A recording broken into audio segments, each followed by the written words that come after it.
Vamos continuar no 51.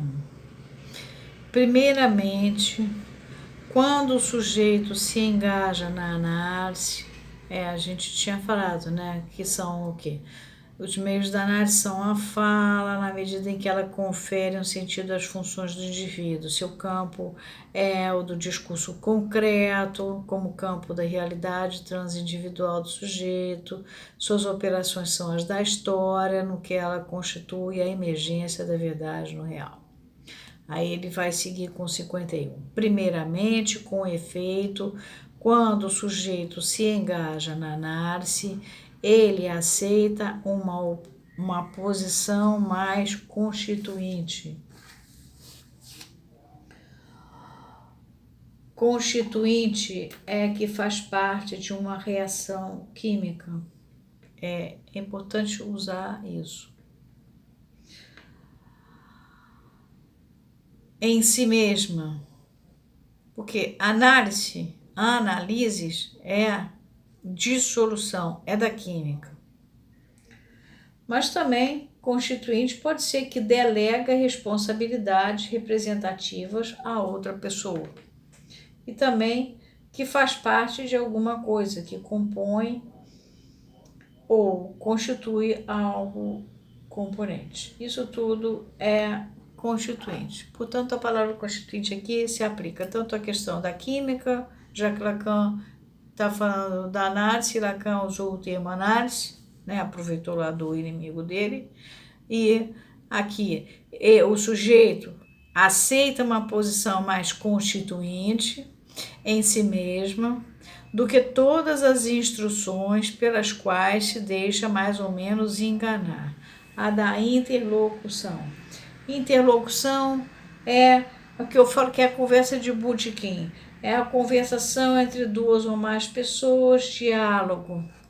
Fala que sobrevém no discurso de uma conversa, interrompendo-lhe o fio. Isso que eu falo, que passou tanto tempo, quando eu falo, parece conversa de botequim, porque análise não é isso. E não vemos nenhum inconveniente em que esta observação deixe o ouvinte desconcertado. Qual ouvinte? O ouvinte que está lá ouvindo o discurso de Roma no Congresso. Ouvinte do Lacan. Como é que o cara prefere uma coisa constituinte do que um bate-papo? Pois é. Diz ele, pois isso nos dará ensejo a insistir que a alocução,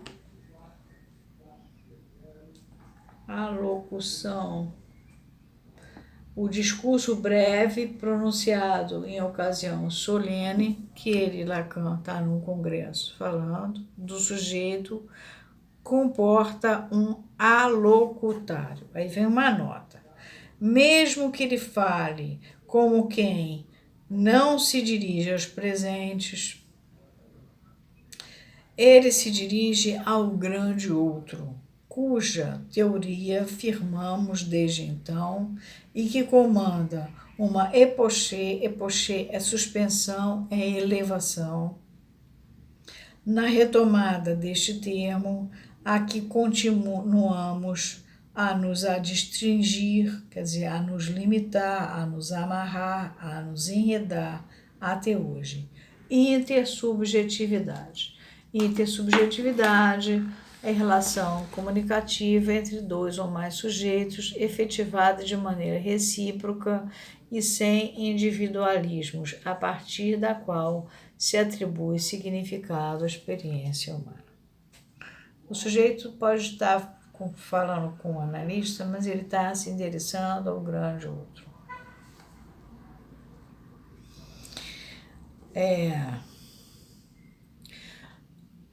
Um alocutário.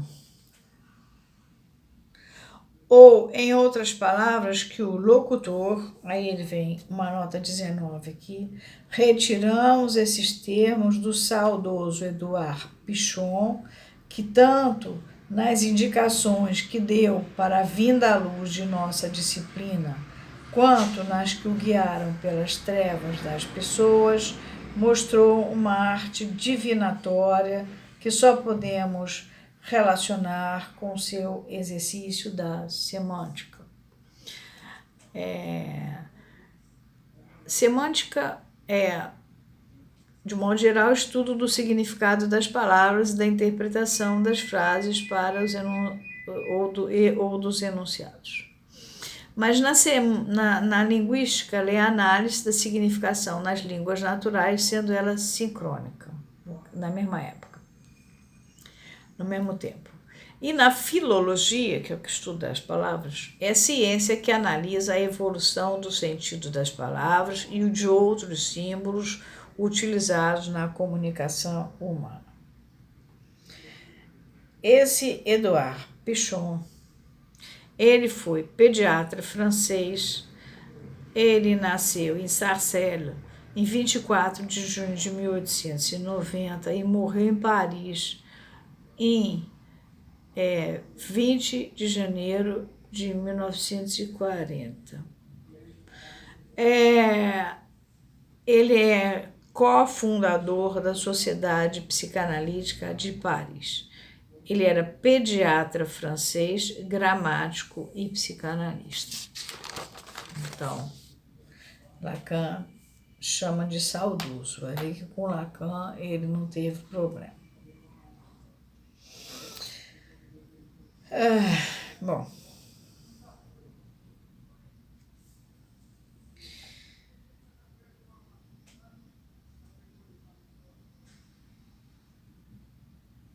Então, voltando, ou em outras palavras, que o locutor, que é essa nota 19 que eu acabei de ler, constituiu-se ali como intersubjetividade. Intersubjetividade, já falei, relação comunicativa entre dois ou mais sujeitos, efetivada de maneira recíproca e sem individualismos, a partir da qual se atribui grande significado à experiência humana.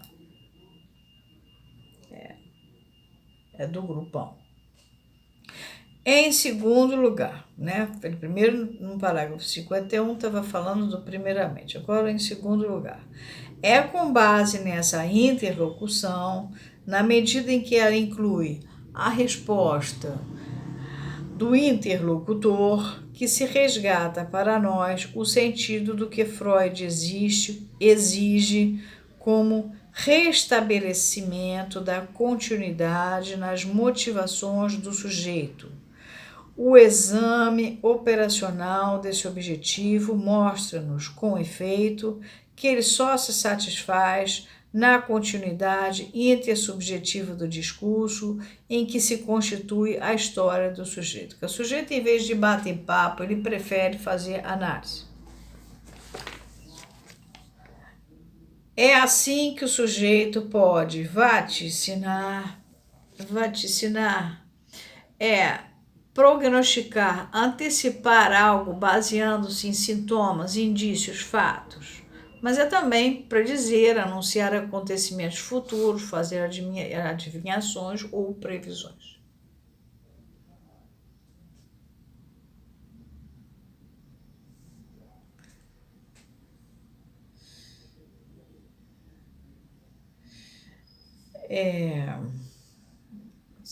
A ligação foi interrompida, porque a tua ligação espero que tenha ido tudo, senão vou ter que repetir isso aí. Bom,